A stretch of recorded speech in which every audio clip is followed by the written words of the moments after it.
This is a K-Rain Pro Plus pop-up series sprinkler. Pops up about 10 inches. This is what they look like when they're new. These are two that I'm replacing after 10 years in the ground.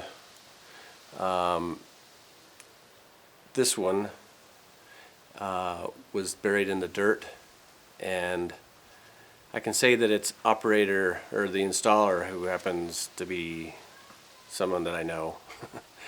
When I installed these in the ground, I put this one too far, and it was in dirt rather than the grass. Should have been. It was in a flower bed. So over the years, it's had a lot of dirt in it, and it won't rotate anymore. Still operates, but it doesn't rotate. This one was in the grass in a low spot where it was completely covered with water after a little while, and over the years finally got enough dirt in there that it will not rotate as well. That's why I'm replacing these. They both function, but they don't rotate. This is what they look like when they're new. A couple of important things to make note of is right here, this arrow. That represents the positioning of the nozzle. This other one right here, this circle, if you'll notice, this one is an arrow. This one here is a circle. The one in the middle is an arrow, which is reference to the pattern. These other two, and you'll notice the reason I'm saying make note of them now, because I haven't, these are not adjusted. This other one I adjusted, and I'll show you what happens is the arrow and the circle kind of get messed up as you insert. This key goes in the circle. You put it in, turn it 90 degrees, and then use it to pull this up to make your adjustment. So that's what that circle is for. The arrow, again, is, and when you pull these up, there's a lot of tension on there. You'll notice it's these springs. These springs is what actually sucks it back down in the ground. So there's a lot of tension. When you pull it up, when you pull this up and out with the key, you got to hold on to it, otherwise it's going to flop right back down in there. This is the reference to the nozzle. This is the nozzle. This arrow right here is what adjusts this screw. You want to be able to screw the screw down in far enough. If you don't, when you pressurize the system, it'll blow the nozzle right out. In other words, it's a keeper.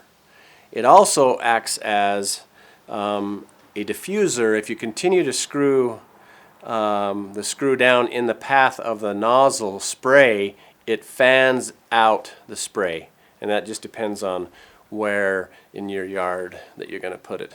If you want it to be a long spray or kind of a shorter spray, screw the screw down so that it disperses it.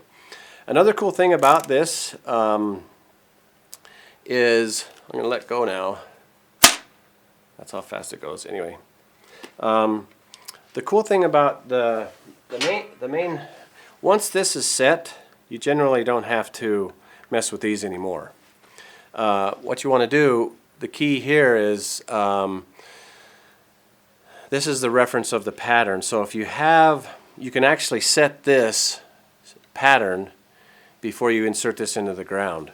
Because see what's going to happen with mine, this is what you start off with when you put it in the ground, this thing. When you unscrew this, if you'll notice, the difference between here is right here, this right here is screwed into this housing.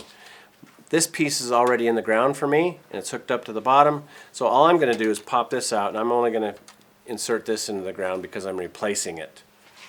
But before you put this into the ground, you can establish the pattern of your spray. These, the Pro Plus series, are awesome that way because it's really easy to make adjustments when you want to. Referring to this pattern here, this little mark, this single mark, is where it starts. So just keep that in mind. That's your starting point, and everything rotates clockwise. You can go clear around to 360 degrees if you want to. Now, because what it'll do, it'll start here, go to the end mark, and then slowly rotate back and forth, back and forth. Now, if you want it to do 360 degree pattern, just round and round, all you do is make this, turn this to 360 degrees. Let's see. Try and do this upside down and backwards. Anyway, if you rotate the arrow to the 360 degree mark, what that does is it overrides the marking, and it'll just sit there and spin 360 degrees with your pattern. But if you want to go, if you have a starting mark and it goes over so you don't want it to hit the house or a fence or something else, you put a start at this indicator, and then 90 degrees, 170, 270, whatever, and then that gives you your pattern. I hope that makes sense. Again, these two out here, and how you adjust. See, you can tell an easy way if you forget which one's which. You put your screwdriver in there and it goes, and there's nothing there. You put it in here and basically you go down and you hit that screw that adjusts on the nozzle. Okay, again, this is what they look like after 12 years in the ground.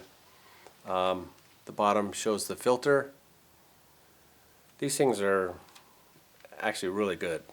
The reason I'm replacing them is because I kind of screwed up installing them and haven't maintained them, which basically the maintenance I've done is zero. Anyway, this is what it looks like. If you're putting one in for the first time, you have your line coming in and it's threaded. This is where this is what screws on to your line. What's important is that when you have this in the ground, that you don't want this sticking up too high, because you'll knock it off with the lawnmower. You don't want it too deep in the grass, otherwise it'll get really, really dirty. So figure out where you're level. If you have sod versus planting a grass, realize that you're going to have this amount to work with in terms of the surface. You don't want it too high or too low, because they get over time, water gets in there and dirt and everything else. But again, it's about a 10-inch pop-up that pops up from this, which is really nice, and then it sucks back down in. To clean it, this is all it is, very simple.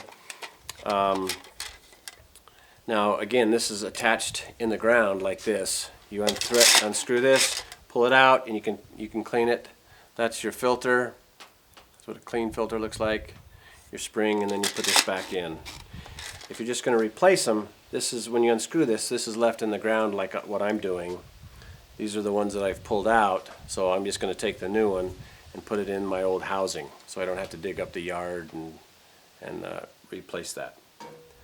Hope that helps, and happy mowing.